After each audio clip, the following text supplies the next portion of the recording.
Capítulo 45. Acero y veneno. Ekei contempló la katana, cautivado por las resonancias de ese instante.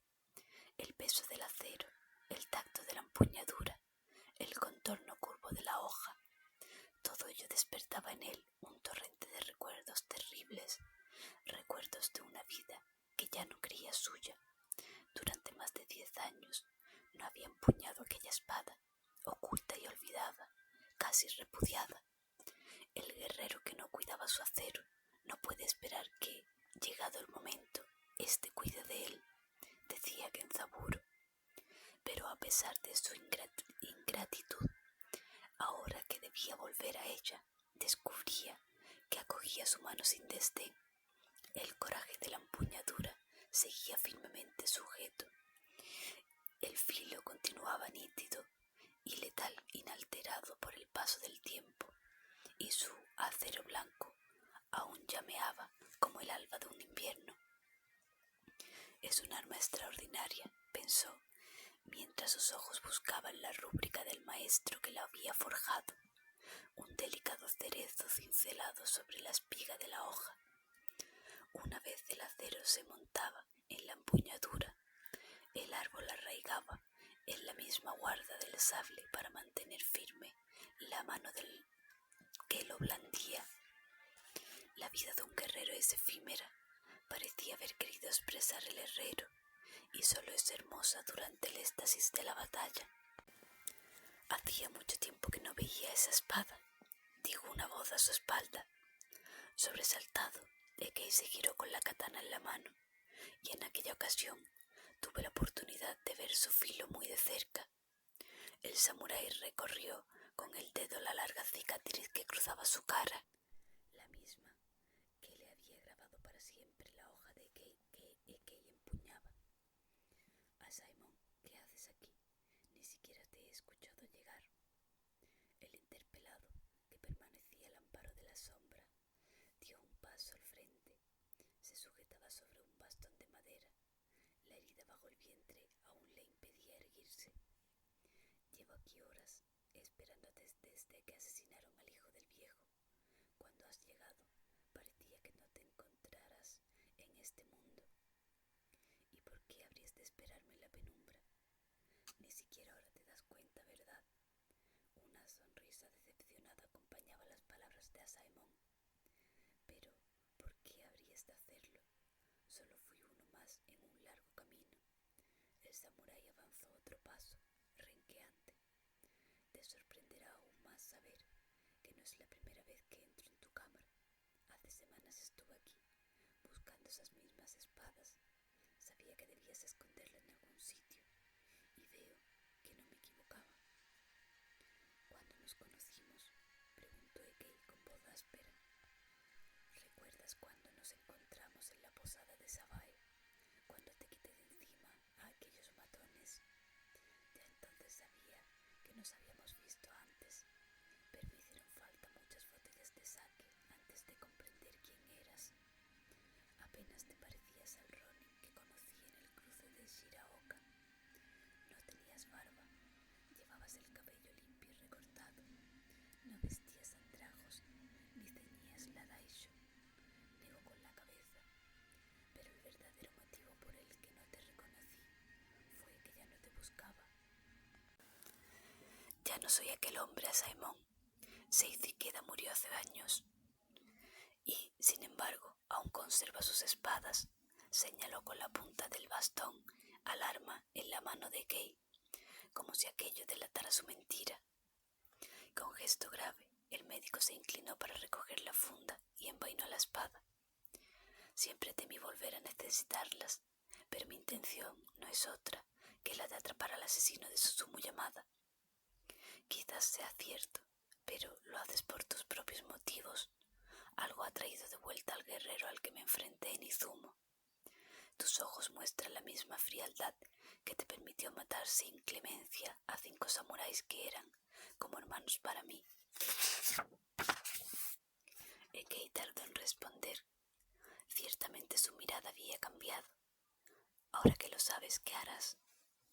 Cuando escuché que Seiji Ikeda había muerto en el monte Hiono, mi vida vida dejó de tener sentido. Había perdido mi familia, mi honor y, por último, mi venganza. Desde entonces me dediqué a vagar por el país arriesgando la vida a cada paso. Cualquier motivo era bueno para echar la mano a la espada. Cualquier taberna o vereda parecía un buen lugar para encontrar la muerte. «No tienes nada que reprocharme», dijo Kay. «Hice lo que debía, igual que hacías tú». «Te equivocas. Tu deber era matarme, acabar conmigo al igual que con el resto. Pero en lugar de ello, te llevaste todo lo que me era preciado». Kay tragó saliva.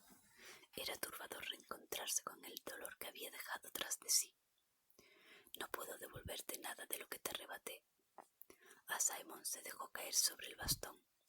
Parecía que los recuerdos lo aplastaran. «No quiero nada de ti. Después de tantos años comprendo que todo ha sido en balde. Mi mujer tiene otro marido, mi hijo otro padre, mi señor está muerto y ahora sirvo una casa que no es la mía. Tu muerte no cambiará nada de eso. Ni siquiera serviría para saciar el odio que durante años he sentido en mis entrañas, porque se secó hace tiempo». Kay contuvo un suspiro de alivio. «Pero dime una cosa», siguió el guerrero. «¿Cómo saliste con vida de Giono?» «Quise cerciorarme de tu muerte.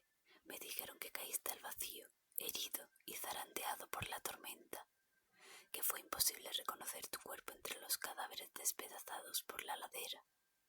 Supongo que no era mi karma morir allí.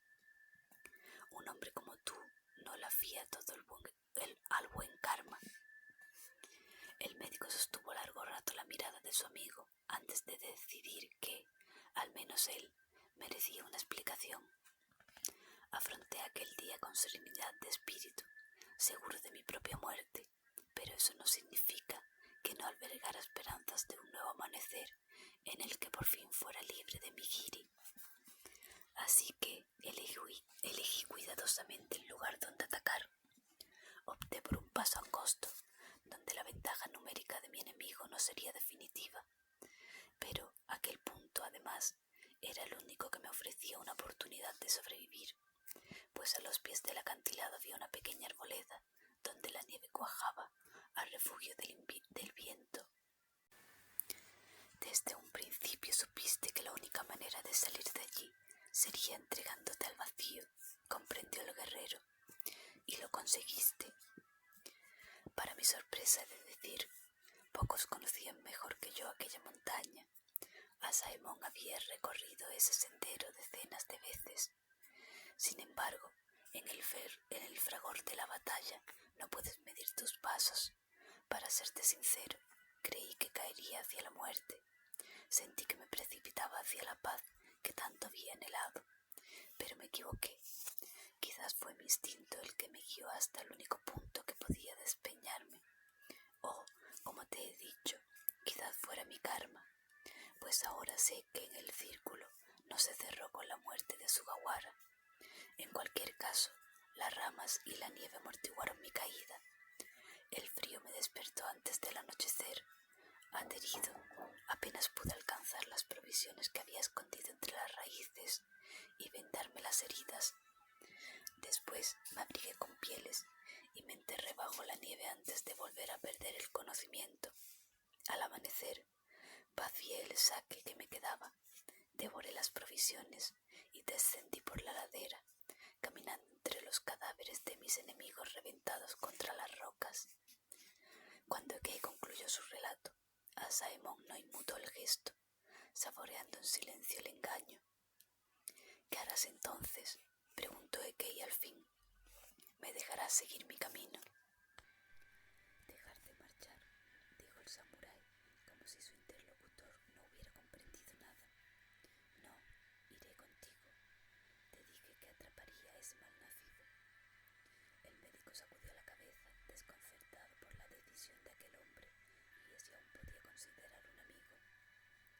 «No estás en condiciones de luchar». «Es cierto, es muy probable que, si debemos cruzar espadas, debas arreglarte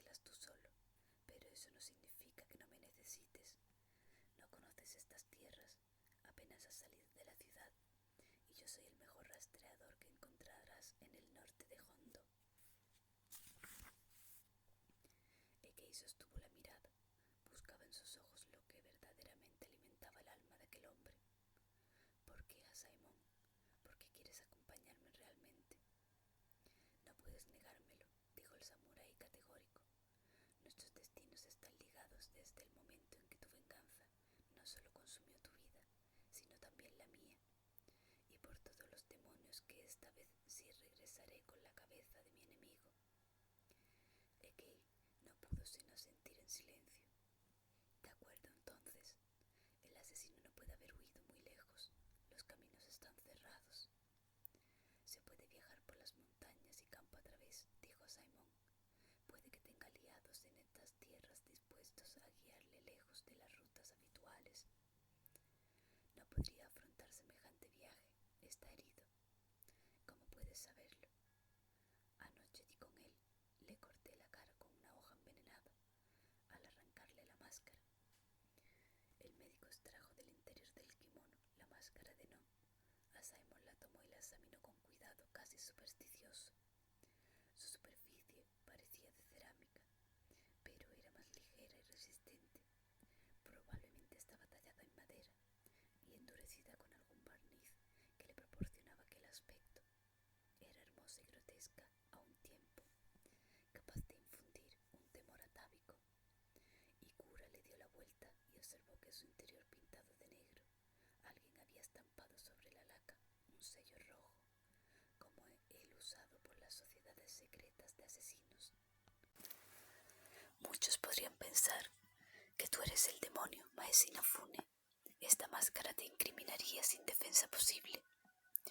Probablemente, si no fuera porque me encontraba con la jefa médica cuando Susumu Yamada fue degollado.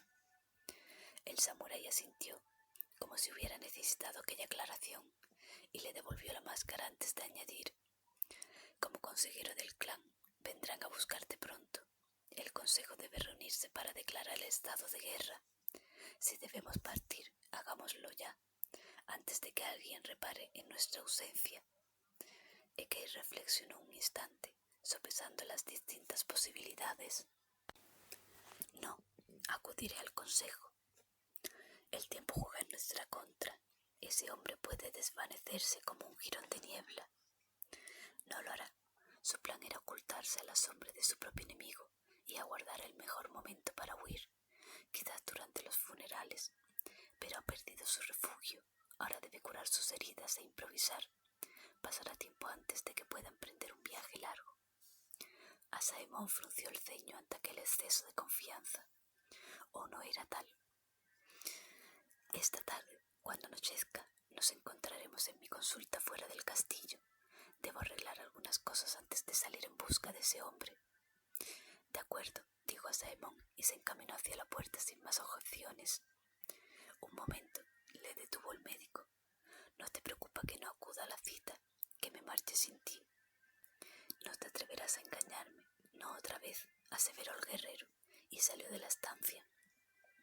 Al fin solo, Ekei envolvió sus espadas y cubrió la máscara con un paño. Las ocultó bajo un hueco en el tatami. Esta tarde volvería por ellas, pero antes tenía cosas que arreglar y un último servicio que prestar al señor Munisai Shimizu. La sala del consejo era, sin duda alguna, la más suntuosa de cuantas había en el castillo. Lejos de la comedida sobriedad que Torakuzo exhibía en sus aposentos, aquella vieja estancia estaba profusamente decorada a fin de ensalzar el poder y la riqueza de uno de los más antiguos clanes del país, pues en ella no solo se congregaba el consejo, sino que también se recibía a otros daimios, a los mensajeros imperiales y, desde fechas recientes, a los emisarios del shogun Tokugawa. El gran vano central de la cámara estaba dividido en dos niveles por la tarima sobre la que se sentaba el daimio, su cabeza siempre por encima de la de sus consejeros e invitados. Los paneles que conformaban las paredes estaban decorados con herrajes de bronce y pan de oro, y sobre estos se habían montado tablas pintadas en las que se recreaba enumeraban las grandes hazañas acometidas por el clan a lo largo de su historia, de tal modo que el visitante que allí entraba, de rodillas y con la cabeza gacha, pudiera contemplar, al levantar la vista, al muy larga y temida tradición bélica de los Yamada. El techo, alto como el de un templo, estaba también forrado de madera lacada en oro y decorado con delicadas pinturas que recreaban distintos paisajes de la región, desde los bosques hasta sus ríos y montañas. Y al fondo de la sala, como si de él manara tanto poder y esplendor, se sentaba el león de Fukui, su larga cabellera blanca peinada sobre los hombros, la indómita barba hasta el pecho, los ojos afilados e inescrutables bajo las cejas espesas. Junto a él, apoyado en un soporte vertical, reposaba su daisho, katana y wakizashi. Si la sala buscaba intimidar a los que por primera vez la visitaban, Ekei Inafune tenía la determinación de no doblegarse. Dejó de observar el entorno, pues así no hacía sino evidenciar que no pertenecía a aquel lugar, y observó los rostros de los 8 consejeros que, al igual que él, aguardaban de rodillas a lo largo de los flancos de la estancia. Como miembro más reciente debía sentarse junto a la puerta, lo más alejado posible de su señoría. El resto del consejo lo conformaban 3 vasallos de cargos administrativos del clan Kigei Yamaguchi, y 5 generales, entre ellos el insospechado traidor Yoritomo Endo, el samurái de más alto rango del servicio de los Yamada. El rostro de los presentes mostraba una mezcla de consternación y determinación, como correspondía a quienes estaban a punto de decidir el inicio de una guerra en la que morirían miles de hombres. Pero Ekei reparó especialmente en el general Endo. Se encontraba en el extremo opuesto de la sala, en el lugar más próximo al daimio, y su expresión era la de alguien quebrado por las circunstancias. Hasta ese momento Ekei no había podido saber cuán profunda era la traición de Yoritomo Endo, cuán había sido su papel en los funestos acontecimientos de los días anteriores, pero ahora que veía su rostro, comprendía que la muerte de Susumu iba mucho más allá de lo que aquel hombre había previsto. En su afán de liberar una última guerra para mayor gloria de los Yamada, había tomado parte en un juego cuyos riesgos no había comprendido hasta aquella misma noche. «Debéis saber que he decidido adoptar a mi sobrino Kuranaga», dijo de repente Torakusu, sin dar la bienvenida a sus consejeros. «Esta era mi primera obligación, asegurar que el clan tuviera un heredero». Un coro de voces confusas se alzó en la sala, pero el caro golpeó el suelo con el abanico y pronto se hizo el silencio. «Otono», tomó la palabra Yamaguchi. «Su sobrino es un joven prometedor, pero sirve como monje en un templo Dogoji por petición expresa del shogun. Será difícil que abandone tales obligaciones. Ya he enviado correos al shogun y al abad del nuevo templo.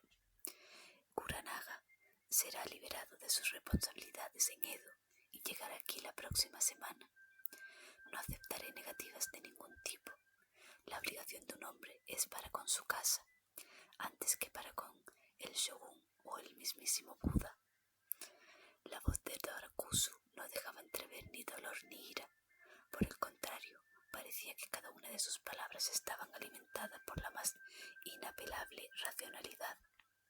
«Entonces su señoría ya ha zanjado el primer problema», dijo el general Eijima. «Hablemos del curso de acción que debemos seguir a partir de ahora». «Ya han comenzado a formarse las levas», anunció otro de los militares. «Se está llamando a los samuráis por campos y aldeas, conmiándolos a que se armen y se presenten en el castillo cuanto antes, y los primeros batallones del ejército permanentemente han partido esta misma mañana a reforzar las fronteras. No nos adentraremos en territorio Shimizu hasta que deis la orden». Torakusu asintió, pero no dijo nada. «¿Se sabe algo de nuestros enemigos? Han comenzado ya a maniobrar. preguntó Ishikawa, administrador del tesoro. Nuestros exploradores no han alertado aún de los primeros movimientos, respondió el general Eijima, pero lo lógico sería que los Shimizu y sus aliados hubieran comenzado ya a congregar sus ejércitos. Su estrategia es extraña, pero nunca se sabe qué esperar de un hombre como Munisai Shimizu. Quizás no exista tal estrategia, se atrevió a decir el maestro Inafune, y, por la expresión de todos los presentes, comprendió que nadie esperaba que tomara la palabra. Quien quiera que sea, dijo el general Eijima con condescendencia, como el que aparta a un niño que interrumpe a los mayores. No creo que desee tomar la palabra cuando se discuten asuntos de tal gravedad. Maese Inafune es mi médico de cámara y mi nuevo miembro de este consejo, dijo Torakusu con voz grave. Debería saber que si está aquí es porque yo le he hecho venir. Lo siento, Otono, se disculpó Eijima, pero al tiempo que se inclinaba ante la reprimenda de su señor, dedicaba una mirada encendida al entrometido. Ekei apartó la vista del general y retomó la palabra. Si Torakusu se había molestado en que le dejaran hablar, era porque quería escuchar alguna voz que no diera por sentada la necesidad de acudir a la guerra. Simplemente quería decir que cabe la posibilidad de que los clanes del sur de Shizen y Wakasa no hayan desplazado sus ejércitos porque simplemente no saben que se prepara una guerra. Insinúa que los Shimizu han actuado por su cuenta y riesgo, sin compartir sus planes con sus aliados. Eso sería una locura, bufó Eijima. Por sí solos apenas aguantarían un par de días contra nuestros ejércitos. Y con sus aliados, solo durante una semana. Que hayan provocado esta guerra es una locura de cualquier modo, apuntó el general Nanahara. A eso es a lo que me refiero. Quizás no deberíamos dar por supuesta la culpabilidad de los Shimizu, aclaró el médico con serenidad. ¿Qué sentido tiene provocar una guerra que no se puede ganar? No cabe la posibilidad de que estemos siendo manipulados, que alguien intente abocarnos a un enfrentamiento que supondría la ruina de todos los clanes de Shizen y Wakasa, incluidos los Yamada. Nuestro ejército no tiene rival al norte de Hondo, dijo otro de los generales. La guerra solo supondrá la ruina para ellos. Aplastaremos a los Shimizu, a los Tezuka, a los Harada y a todos los que se les unan. Los barreremos de la faz de la tierra. También a los Tokugawa, intercedió el administrador Ishikawa. El shogun ha proclamado la paz en el país. Nos arriesgamos a desatar su ira si iniciamos una guerra por nuestra cuenta. De repente, Ekei parecía tener brazos dispuestos a remar en la misma dirección. Había conseguido que la grieta que dividía el consejo, aparentemente sellada por el consenso unánime que exigía la muerte de Susumu, volviera a abrirse. El shogun no actuará contra nosotros. Nadie puede negar nuestro derecho a vengar el asesinato del hijo de nuestro señor. Aún así, no estamos seguros de que los Shimizu sean los auténticos responsables, intercedió Ekei. Cualquiera podría haber dejado un cuchillo con su blasón grabado para incriminarlos. Eso no son más que conjeturas, rugió Eijima. No es un secreto que nuestros vecinos temían la llegada del señor Susumu al poder. Eran los principales interesados en su muerte. No creo que haya nada que discutir. Señor Eijima, dijo Ekei con paciencia, ¿acaso no ve que nada encaja? Nadie deja una prueba incriminatoria tan flagrante. Cuando uno provoca una guerra, es el primero en prepararse para ella. No deja que la batalla le sorprenda con sus fuerzas dispersas. Eijima tiene razón, le contradijo el general Nanahara. Esos argumentos carecen de fundamento y fácilmente sirven para defender lo contrario. ¿Por qué no pensar que los Shimizu buscan argumentar así su inocencia? Hacer ver que son víctimas de una conspiración para liberarse de su justo castigo. Eso es un sinsentido, protestó el maestro Inafune. Eijima golpeó el Kami con el puño. Lo que es un sinsentido es su actitud. Nuestro Señor ha sido asesinado bajo nuestro propio techo, y usted pretende que discutamos sobre una conspiración imaginaria, mientras nuestros enemigos se ríen de nosotros. El general se volvió hacia el daimio. Lo siento, oh Tono, no estoy dispuesto a escuchar más voces insensatas. Silencio, retumbó la voz de Torakusu, su mano alzada para hacer callar a sus consejeros. El mon de los Shimizu estaba grabado en el arma que mató a mi hijo.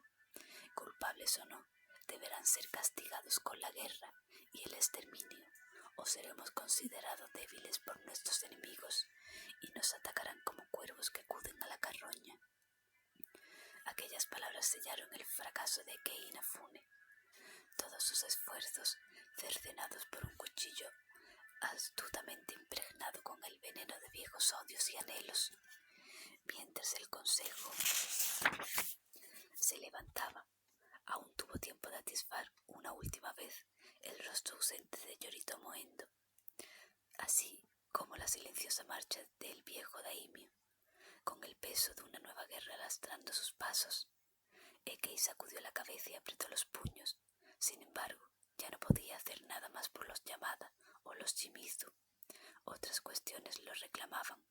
Como bien había dicho Torakusu, el primer deber de un hombre es con su propia casa, y él lo había olvidado durante demasiado tiempo. Sabía que debía abandonar cuanto antes el castillo de piedras negras, y sabía que debía hacerlo de la manera más discreta posible. Aún así, quería visitar por última vez a Ojine Ito. La encontró en los jardines que rodeaban la biblioteca de su padre, en la pequeña residencia erigida en el anillo más interno de la fortaleza, como una muestra más de la generosidad del daimio con el que fuera su médico e íntimo amigo. Ojine, ayudada por la joven Ume, cuidaba de las plantas medicinales atesoradas por aquel jardín. Cuando reparó en la presencia de Kei, que bajaba por el sendero desde la torre del homenaje, se puso en pie y se secó el sudor de la frente. Vestía sobre el kimono un delantal manchado de tierra y se cubría el cabello con un pañuelo blanco. Maese Kei, creo que es la primera vez que nos encontramos en este lugar, observó la mujer a modo de saludo. No es casualidad, siempre he dado por sentado que viene aquí cuando no quiere que la molesten, respondió él. Hola Ume, cada día te encuentro más hermosa. La joven lo saludó con una sonrisa y una reverencia, pero no se molestó en sonrojarse. Sigue tú, Ume, compartiré una taza de té con Maese Inafune. Ojine se limpió las manos en el mandil. Y quizás pueda contarme qué ha decidido el consejo.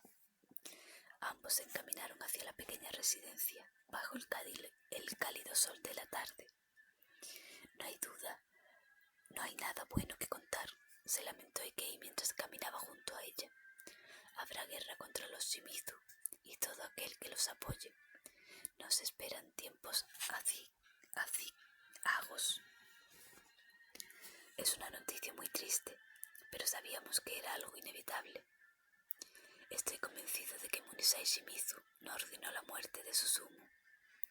Alguien quiere la caída de su casa y para lograrlo está usando los Yamada. Lo ha expresado en el consejo. En vano, los generales claman venganza, incluso con más vehemencia que su señoría. Los samuráis viven para la guerra, afirmó Ojine. En tiempos de paz no son más que políticos y administradores. Se convierten en vulgares funcionarios. Se descalzaron y subieron a la tarima que rodeaba la vivienda. Ojine le indicó que esperara en un banco bajo el voladizo que daba a la costa, antes de perderse en el interior de la casa para reaparecer poco después con una bandeja en la que traía 2 tazas y una jarra con té fresco. La colocó en el banco entre ellos y sirvió la bebida con cuidado. Después ambos permanecieron con la mirada perdida en el horizonte, mientras sujetaban la infusión entre las manos. Nubes deshilachadas se deslizaban lentamente sobre un cielo que parecía amparar al mundo con su calma. Jamás una guerra tuvo un preludio más hermoso, pensó Ekei sentado junto a Ojine. Lo siento, se disculpó ella. No era mi intención preocuparle con mis preguntas. De repente le encuentro melancólico. No es culpa suya. Creo que todos nos encontramos consternados tras la pasada noche. Ella sintió en silencio antes de acercarse la taza a los labios. ¿Continúa decidida a marcharse lejos?, preguntó él de repente. Lo haré, pero llegado el momento, cuando dejemos atrás estos tiempos de zozobra. Puede que algún día nos encontremos en el camino, visitando algún templo o en una posada junto a la playa. Entonces recordaremos con agrado este momento. Ojine sonrió ante aquellas palabras, aunque no comprendía muy bien por qué había tanta nostalgia en su voz. Hoy se encuentra muy extraño. No se preocupe, pronto se me pasará. Ekei se puso en pie. He de irme, me esperan. Gracias por venir a visitarme, dijo ella con sinceridad al tiempo que también se levantaba para despedirse. Mañana retomaremos nuestro trabajo. A pesar de la tristeza que pueda embargarnos, no debemos desatender a nuestros pacientes. Ekei asintió con una sonrisa amable, y sin que ella lo supiera, se despidieron para siempre. La noche era triste en Fukui. Nadie caminaba por las calles. Los locales frecuentados por borrachos y trasnochados parecían honorables casas de té donde nadie alzaba la voz, y las prostitutas negaban sus servicios en señal de duelo. Ni siquiera los perros aullaban a la luna reflejada en el canal, acobardados por aquel raro silencio. Solo un hombre atravesaba las calles desiertas. Se apoyaba en un cayado para caminar, ceñía la daisho a su cintura y cargaba al hombro un hatillo. Asaemon Ikura escuchaba sus propios pasos sobre el empedrado y se decía que la noche se parecía demasiado a aquella otra en la que la vida casi se le escapa por un tajo abierto en el vientre. Un tajo obsequio del mismo hombre al que pretendía dar caza. Se detuvo frente a la puerta de roble de una discreta casa adosada. Colgada de la pared, una tablilla anunciaba: Maestro Inafune, médico. Golpeó 3 veces la madera con el extremo del cayado, hasta que el hombre cuyo nombre figuraba en el cartel acudió a abrirle. Finalmente, no te has atrevido a dejarme atrás, saludó el samurái. Pasa. Ekei se hizo a un lado y cerró la puerta tras el recién llegado. Solo una pequeña vela ardía en el interior de la consulta. Nos espera una noche larga, señaló a Simon, mientras apoyaba el bastón en la pared y lo usaba como percha para colgar el hatillo. ¿Has pensado en cómo encontrar a nuestro amigo? Será difícil, es un maestro del subterfugio, tan buen depredador como mala presa, pero a nuestro favor juega el hecho de que se encuentra malherido, por lo que no puede cubrir largas distancias. ¿Crees que puede permanecer en el bosque que rodea el castillo? No, sin duda, esa era su primera opción, pero solo resultaba sensata cuando nadie sabía que se encontraba allí. Permanecer ahora en aquel lugar sería arrinconarse voluntariamente. ¿Viste cómo huyó? Corrió ladera arriba, lo perdí entre los árboles. ¿Crees que se dirigía hacia el acantilado? Es posible, meditó Ekei, pero me asomé al filo. No se encontraba agazapado en la pared de rocas. Entonces, creo saber dónde puede ocultarse tu fantasma. Ekei levantó una ceja expectante. Anoche la marea estaba alta, dijo Simon sencillamente, como si aquello lo explicara todo. Lo sé bien porque en los últimos días, desde la ventana de la enfermería en la que me recluiste, solo he podido ver las gaviotas y cómo el mar subía y bajaba. No entiendo dónde quieres ir a parar. Asaemon había deslizado los brazos fuera de las mangas del aori y los tenía cruzados sobre el pecho. Lo miraba con una media sonrisa. ¿Acaso no lo ves? Piensa un poco. Intentas colmar mi paciencia. Te advierto que conozco bien este juego. Asaemon se sentó en el tatami. Le costó acomodarse por el dolor de la herida, pero finalmente encontró la postura. Luego tendió una mano frente a él, indicando a su compañero